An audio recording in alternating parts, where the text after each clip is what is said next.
The United Kingdom's Ministry of Defense latest intelligence update on Ukraine, November 7, 2023.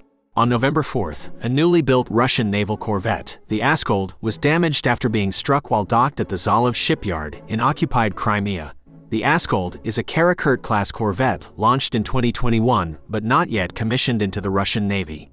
This strike was farther east in Crimea than most previous Ukrainian long-range attacks.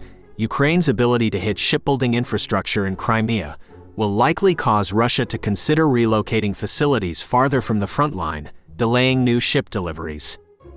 The Institute for the Study of War Russian Offensive Campaign Assessment. Russian sources claim that Ukraine has transferred some armored vehicles to the southern bank of Kherson Oblast and is conducting larger-than-usual infantry operations there. Russian military bloggers circulated videos purporting to show a Ukrainian amphibious vehicle ferrying an infantry fighting vehicle onto the southern bank near Krinky. Also a Ukrainian amphibious infantry fighting vehicle crossing the Dnipro River on its own near Krinky. Footage of a destroyed Western armored personnel carrier on the southern bank in an unspecified location. These claims suggest Ukraine may be preparing for or conducting limited offensive operations on the southern bank of Kherson Oblast while Russia continues its withdrawal to the southern bank. But the veracity of the Russian claims and imagery is uncertain. The Institute for the Study of War key takeaways today. Ukraine conducted counteroffensive operations near Bakhmut and western Zaporizhia Oblast on November 7th. A prominent Russian pro-war blogger expressed pessimism about the war and said Russia needs full economic and defense industrial mobilization to win. Russia detained a Dagestani official, likely to demonstrate federal action without drawing more attention to tensions in the region. Ukraine struck a shipyard in occupied Crimea on November 4th, damaging a Russian naval vessel. Russia conducted offensive operations along several axes but made advances in some areas only. A Russian battalion of Ukrainian prisoners of war may deploy to Ukraine soon, likely violating the Geneva Convention. Russia is implementing programs targeting children in occupied Ukraine as part of strategic efforts.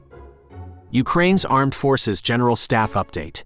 Day 622 of Russia's attempted full-scale invasion of Ukraine continues. Russia is still waging a war of aggression and occupation despite significant losses. Russia continues to attack military and civilian targets, resulting in civilian casualties. The situation remains active in eastern and southern Ukraine.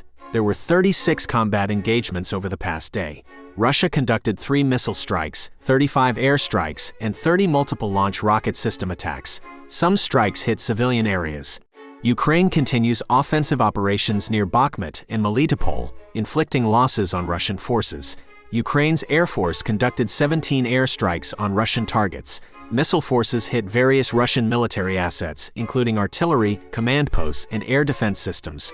Fighting continues near Kupiansk, Lyman, Bakhmut, Avdiivka, Marinka, and other parts of eastern Ukraine, with Russia unsuccessfully attempting assaults in multiple areas. Russian shelling and strikes impacted dozens of named settlements across eastern, southern, and northern Ukraine. Ukraine Matters Update.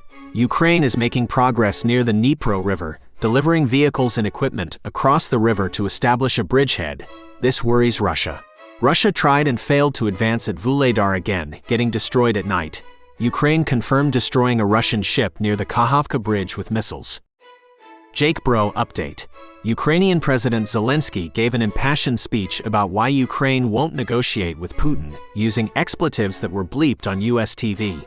He said Ukrainians are fighting for their freedom against the terrorist Putin. A new Russian warship was badly damaged by Ukrainian missiles in port just 3 years after being launched. This confirms a direct hit that will prevent the ship from sailing again. Russia responded by attacking a museum and residential buildings in Odessa with missiles, injuring 5 and damaging the historic downtown UNESCO site. Zelensky's chief of staff Yermak slammed Western leaders complaining of war fatigue, saying supporters of Ukraine can't wake up in a world with less freedom if Russia wins. Russia and Iran are pushing a dangerous narrative of restoring historical borders, with Iran eyeing Saudi Arabia and other Gulf states. Ukraine continues thwarting Russian attacks around Bakhmut and Svatov. Zelensky is pushing Ukraine's military to move faster with the prospect of reduced U.S. aid. Putin will remain president for life, despite the obviousness of this. a Russian senator absurdly proposed creating a Ministry of Happiness.